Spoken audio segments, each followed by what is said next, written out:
Welcome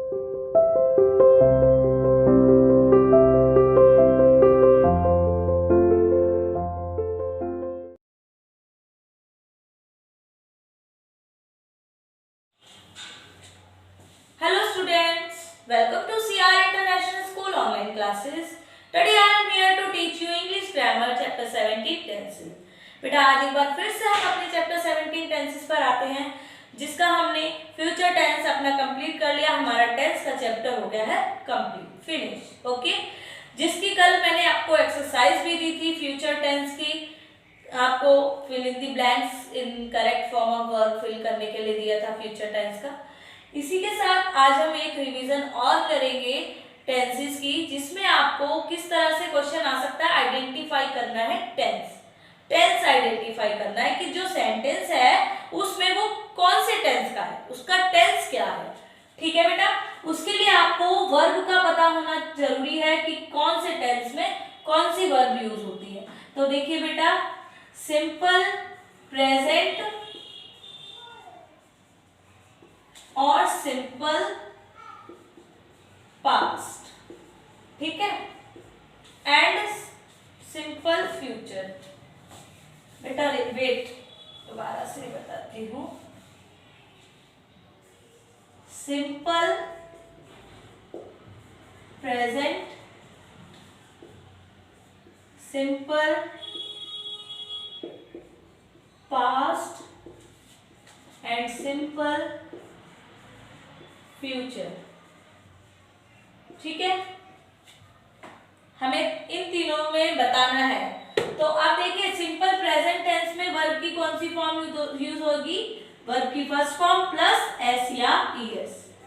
ठीक है, simple past में वर्ब की कौन सी फॉर्म यूज होती है, सेकेंड फॉर्म। और फ्यूचर में विल और शैल का यूज होता है और प्लस वर्ब की फर्स्ट फॉर्म। क्लियर? बस आपको इतना पता होना चाहिए, सिंपल प्रेजेंट में वर्ब की फर्स्ट फॉर्म होगी या वर्ब की फर्स्ट फॉर्म के साथ एस होगा।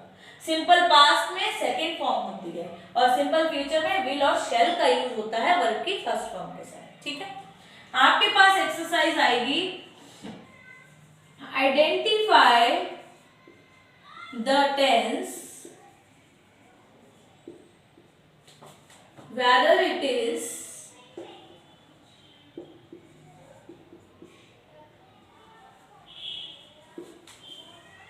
simple present, simple past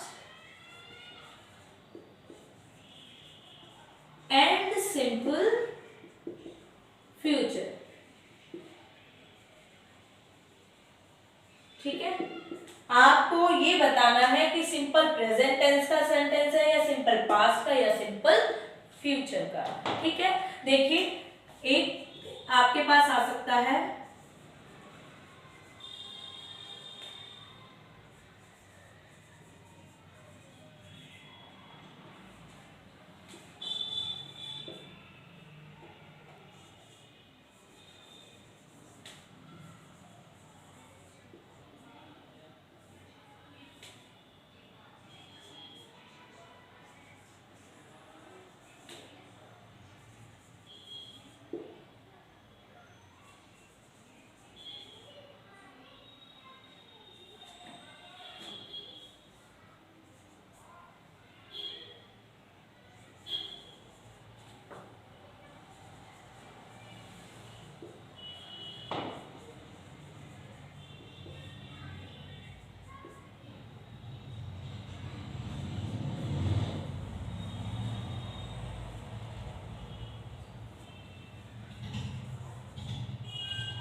ठीक है, देखिए फर्स्ट सेंटेंस है राधा डांस, सेकंड है आई फ्लाई काइट, थर्ड है they will come, fourth she wrote a poem, fifth है आई शैल गो टू मुंबई। अब देखिए इसमें आपको क्या करना है, टेंस को आइडेंटिफाई करना है। ठीक है, तो देखिए आपको बस इतना मेथड पता ही है सभी को कि हर सेंटेंस में पहले सब्जेक्ट होता है, फिर वर्ब होती है, उसके बाद अगर ऑब्जेक्ट है तो ऑब्जेक्ट होता है। ठीक है, वो सब वहीं पे होंगे, सब्जेक्ट की जगह सब्जेक्ट, वर्ब वर्ब की जगह वर्ब और ऑब्जेक्ट की जगह ऑब्जेक्ट। आपको टेंस क्लियर करने के लिए, टेंस का पता लगाने के लिए ओनली वर्ब को देखना है, ठीक है। जहां पर जो भी वर्ब होगी उसके अकॉर्डिंग हमें टेंस बताना है। तो देखिए राधा डांस्ड, इसमें वर्ब क्या है? डांस। डांस की कौन सी फॉर्म है? ये ईडी लग गया, सेकेंड फॉर्म डांस्ड।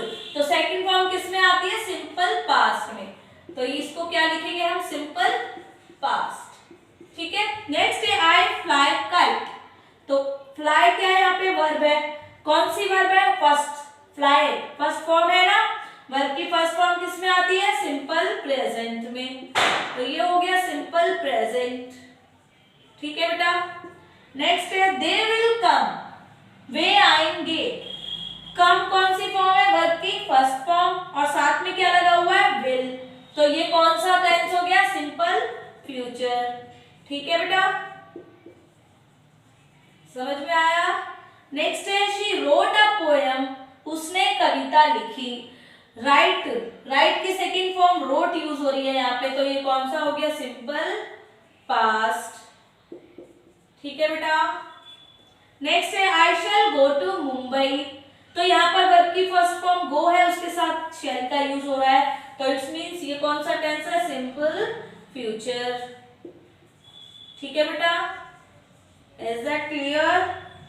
यस, समझ में आया, ठीक है। इसी तरीके से आपको बस ओनली वर्ब को देखना है कि कौन सी वर्ब लगी हुई है और उसके अकॉर्डिंग आपको टेंस का बताना है, ठीक है बेटा, समझ में आया। इसी तरीके से आपको मैंने असाइनमेंट में कुछ सेंटेंसेस दिए हैं, आपको टेंस बताना है उनका, वो और अपने आप अपनी नोटबुक में करना है। थैंक यू बेटा।